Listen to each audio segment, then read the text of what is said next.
Coucou la famille, bienvenue sur la chaîne. Heureux de vous retrouver aujourd'hui pour une nouvelle vidéo. Bien sûr, avant de rentrer dans le vif du sujet, j'invite tous ceux et celles qui aiment le contenu à liker et à partager la vidéo avec votre entourage.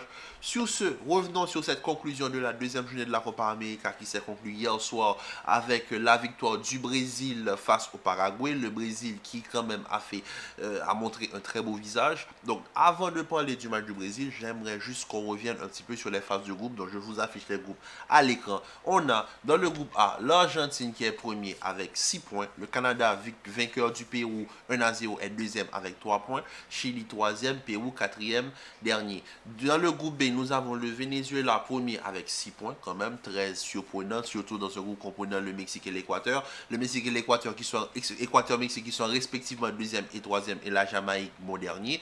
Dans le groupe C, nous avons l'Uruguay qui pour moi est la meilleure équipe de cette Copa América avec 6 points. Les États-Unis qui 3 points, Panama 3 points, Bolivie 0, dernier quasiment éliminé. De l'autre côté, dans le groupe D, nous avons la Colombie qui est pour moi la seconde meilleure équipe après l'Uruguay avec 6 points, le Brésil 4 points, Costa Rica 1 point, Paraguay éliminé.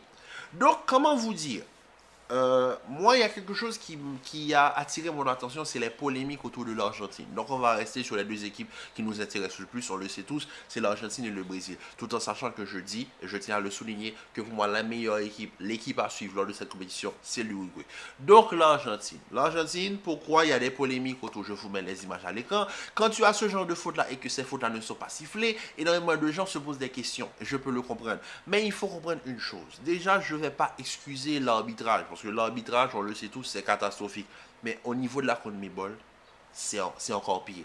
Si on se plaint en Europe, je vous dis même pas ce que doivent prendre les arbitres au niveau de la CONMEBOL. C'est catastrophique. Le niveau d'arbitrage est cataclysmique.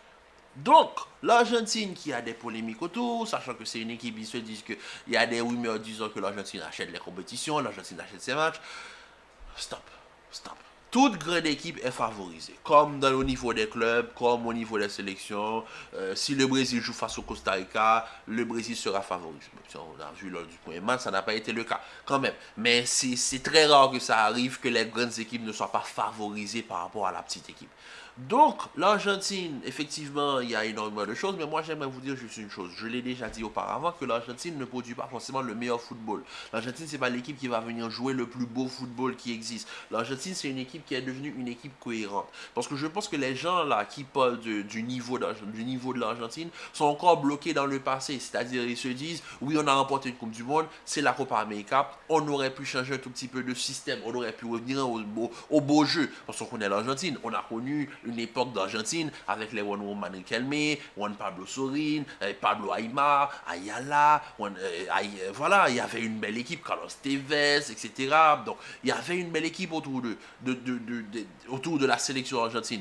Mais je suis désolé, la sélection argentine a évolué depuis le temps. Oui, on a connu une époque, Messi, Di Maria, Agüero, Higuaín, etc., Roberto Pereira, ça a marché pendant le temps. Mais est-ce que cette équipe a déjà remporté quelque chose? Non. L'équipe qui a remporté quelque chose, c'est l'équipe je ne vais pas dire qui ne joue pas au football, c'est une équipe qui joue un football réaliste. C'est-à-dire que l'objectif de l'Argentine, quand il rentre sur un terrain, c'est pas forcément de faire plaisir aux spectateurs. C'est pas forcément de faire plaisir aux spectateurs derrière leur télévision. Ils sont pas là pour offrir du spectacle, ils sont là pour gagner.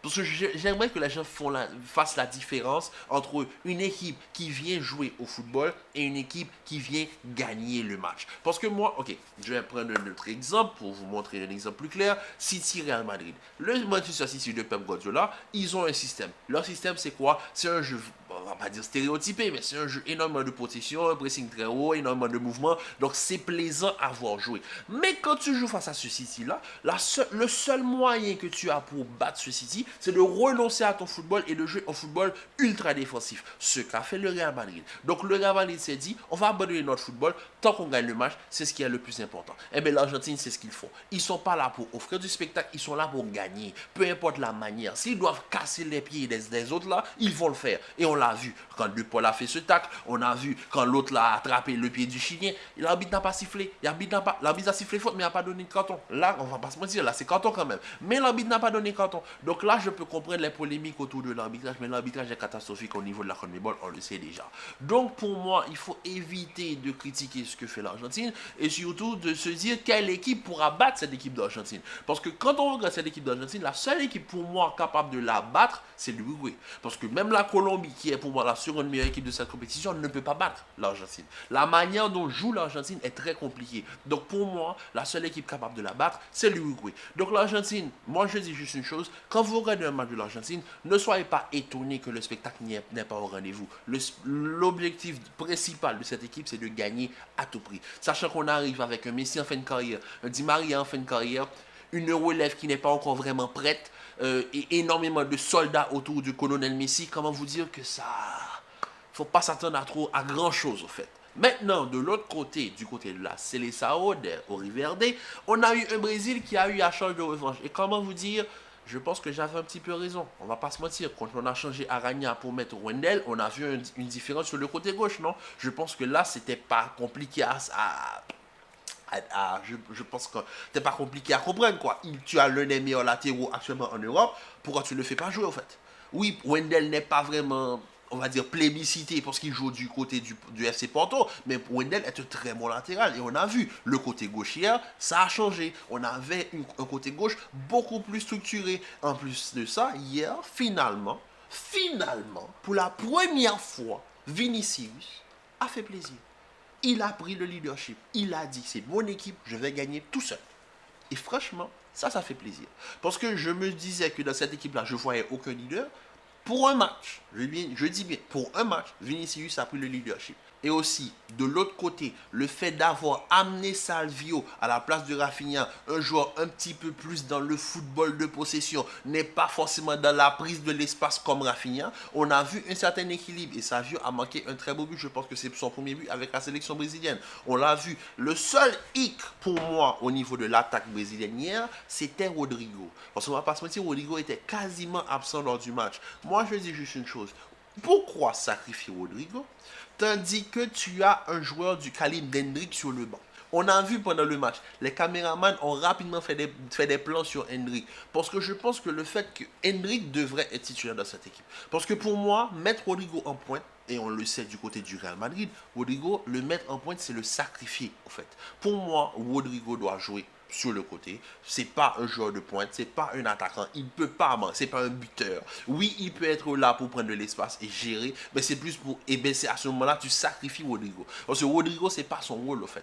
Rodrigo, c'est celui qui peut porter le ballon. Rodrigo, c'est celui qui peut faire la différence en partant le plus bas. En le mettant en pointe, et tu le mets en pointe, et quand tu défends en 4-4-2 avec un Rodrigo Vinicius en pointe, pour moi, c'est pas forcément l'idéal. Parce que si tu fais ce 4-4-2 là, à ce moment-là, Paqueta, tu le fais rentrer de l'autre côté, tu fais redescendre Rodrigo sur le côté, tu fais rentrer Paqueta un peu plus haut à côté de Vinicius, à ce moment-là, tu as une autre piste de relance. Mais quand tu fais le 4-4-2 avec Rodrigo et Vinicius en pointe, sachant que Vinicius est plus excentré du côté gauche sur le 4-4-2, tu sacrifies Rodrigo entièrement à ce moment-là. Parce qu'on le sait tous que Rodrigo, en sortant du côté droit, c'est pas totalement son fort. Le sacrifice de Rodrigo n'était pas forcément nécessaire. Il faut juste que Hendrick rentre dans ce 11 de départ. À ce moment-là, je pense qu'on aura droit à une équipe du Brésil beaucoup plus plaisante à voir.